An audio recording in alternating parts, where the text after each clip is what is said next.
Então é isso aí, moçada. Eu já fiz a conta do ajudante, quanto que ele ganhou de 9 dias, entendeu? 9 dias de trabalho.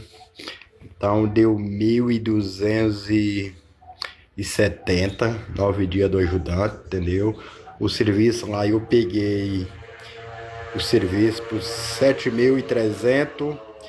Então de 7.300 vocês tiram 1.270 para ajudar. Quanto sobrou para mim, moçada? Faz a conta aí, entendeu? De 9 dias trabalhados, entendeu? Esse outro aqui também eu peguei 7.000, tá com 9 dias, 8 dias lá também, entendeu? O ajudante só vai mais um dia e eu vou mais 2 dias e eu termino também, entendeu? Aí vocês fazem a conta aí, entendeu? Quanto que tá dando pra mim salvar aí esses trampos que eu tô pegando aqui.